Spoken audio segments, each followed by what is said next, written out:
हाय, मैं doctor Prabhat Arya, MD medicine, Agrasen multi speciality hospital Palwal से। तो आज का जो हमारा टॉपिक है वो बड़ा कॉमन सा चीज़ है जो हम लोग सारे कराते हैं। एक सीबीसी का टेस्ट है जो हम कभी भी डॉक्टर के पास जाते हैं किसी भी बीमारी के लिए। That is kind of the first test, पहला टेस्ट जो डॉक्टर हमें लिख के दे देता है ना। उसकी बेसिस पे डॉक्टर्स काफ़ी कुछ डिसाइफर कर लेते हैं और बहुत सारी चीज़ें हमें समझ नहीं आती हैं इनमें से। तो आज हम सोच रहे हैं कि आप लोगों को थोड़ा एनलाइटन करें कि ये टेस्ट है क्या एक्चुअली, मतलब क्या है सीबीसी का। तो सीबीसी का फुल फॉर्म जो है that is complete blood count. तो हमारे जो ब्लड है उसके अंदर बहुत सारे कंपोनेंट्स होते हैं। उसके अंदर प्लेन वाटर होता है, उसके अंदर बहुत सारे केमिकल्स होते हैं जो अलग अलग प्रोसेसेस करते हैं, क्लॉटिंग फैक्टर्स होते हैं, न्यूट्रिएंट्स होते हैं, प्रोटीन्स होते हैं और 3 मेजर तरह की सेल्स होती हैं हमारी बॉडी के ब्लड के अंदर।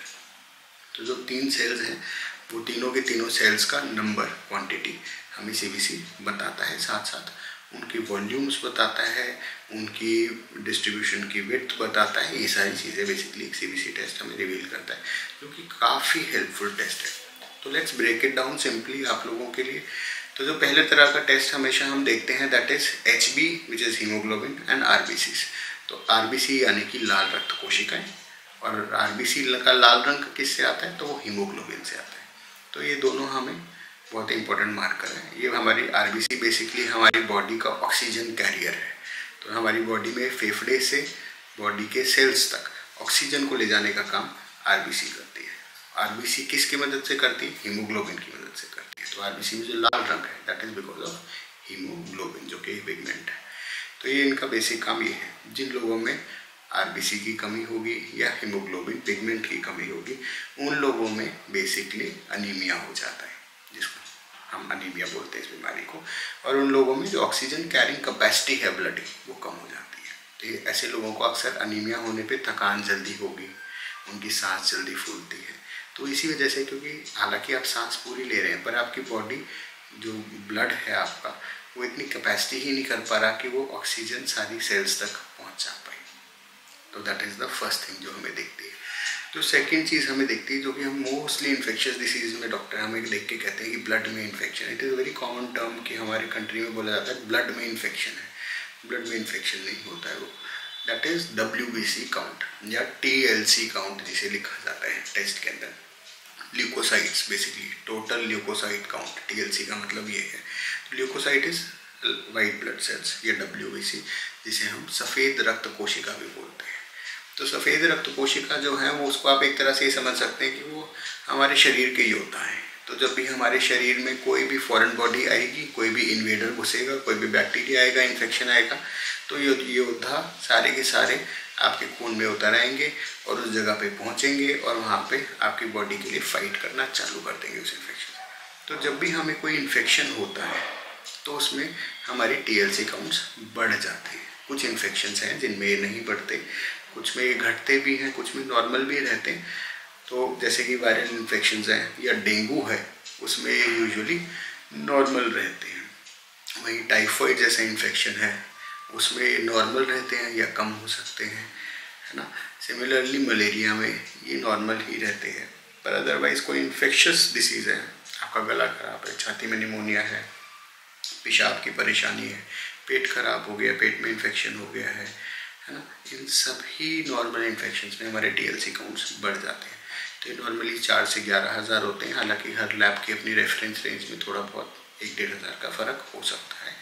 पर 11,000 से ऊपर जब TLC जाती है तब हम उसको लेबल करते हैं एज इन्फेक्शियस कॉज। साथ ही साथ TLC की अलग अलग तरह भी होती है। उसमें आप देखेंगे लिखा होता है न्यूट्रोफिल्स, लिम्फोसाइट्स, मोनोसाइट्स, इओसिनोफिल्स। तो ये सारी अलग अलग तरह की सफ़ेद रक्त कोशिकाएं हैं जिनका अलग अलग तरह का काम है। जैसे कि न्यूट्रोफिल्स जो हैं सबसे छोटी वाली होती है, सबसे पहले पहुंचती है, वो इंडिकेट करती है कि अक्यूट इन्फेक्शन है। लिम्फोसाइट जो है वो इंडिकेट करती है कि क्रॉनिक इन्फेक्शन है, कोई पहले से चलता आ रहा इन्फेक्शन है, या फिर कुछ अलग चीज़ों को भी इंडिकेट कर सकती है, बड़ी बीमारियों को भी इंडिकेट कर सकती है। इओसिनोफिल्स जो है वो एलर्जी हुई है अगर हमें किसी चीज़ से तो उस केस में बढ़ती है। तो ये जो डिफ्रेंसिएशन है ये हमें और फर्दर आपके डॉक्टर को नैरो डाउन करने में हेल्प करता है कि इनको इन्फेक्शन किस तरह का हुआ है। जो एक लास्ट हमारा टेस्ट आता है वो आता है प्लेटलेट्स। तो प्लेटलेट भी एक तरह की सेल्स होती है, बॉडी में सर्कुलेटिंग होती है। प्लेटलेट काउंट यूजुअली हमारा वायरल डिसीज़ में कम होता है, टाइफाइड में भी कम होता है, मलेरियाज में कम होता है।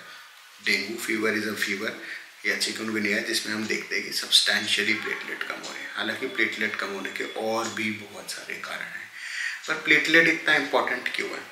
तो जब हमारे को बॉडी में कहीं पे भी चोट लगती है, चोट लगने के बाद हम देखते हैं कि थोड़ी देर में ब्लीडिंग रुक जाती है, वहाँ से पहले खून निकलता है, फिर थोड़ी देर में ब्लीडिंग रुक जाती है और वहाँ पे खुरन बन जाता है। ठीक है, तो ये खुरन या ये क्लॉट क्या होता है? बेसिकली हमारी बॉडी में एक पूरा एक कास्केड ऑफ रिएक्शंस है। ब्लड के अंदर बहुत सारे केमिकल्स हैं, वो एक दूसरे के साथ रिएक्ट करते हैं, एक दूसरे को एक्टिवेट करते हैं और एक मैश बना देते हैं जहाँ पे हमें चोट लगी वहाँ पे। इस मैश या जाली के अंदर प्लेटलेट आके चिपक जाती है और जब ये प्लेटलेट्स का गुच्छा वहाँ पे आके उसको क्लॉग कर लेता है या कि ब्लॉक कर लेता है उस छेद को, तब उस गुच्छे को हम खुरन बोलते हैं। वो वहाँ पे सॉलिडिफाई हो जाता है, उस जगह को बंद कर देता है, लीकेज ऑफ ब्लड को बंद करवा देता है और फिर अंदर से हमारी बॉडी वापस हील होने चालू कर देती है। जब बॉडी उस एरिया को रिपेयर कर देती है तब ये क्लॉट हमारी बॉडी डिस्कार्ड करके बाहर फेंक देता है।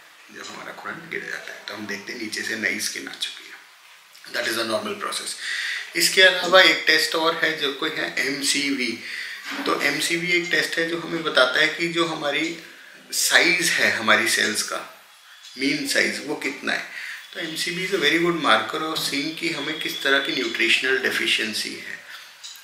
तो उसके अलावा भी बहुत सारे कारण हैं, बट आप लोगों के लिए मैं एक ये चीज़ है जो आप देख सकते हैं, खुद से काफ़ी अच्छे से जान सकते हैं।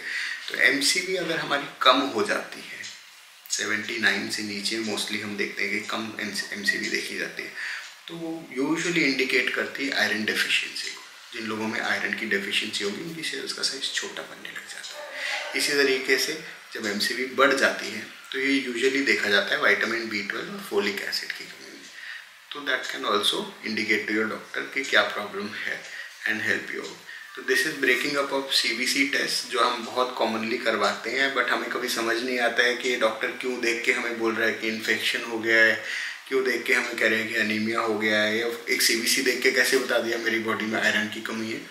तो एक बहुत बेसिक लेवल पे मैंने आपको आज समझाने की कोशिश करी है कि ये क्या होता है। Thank you.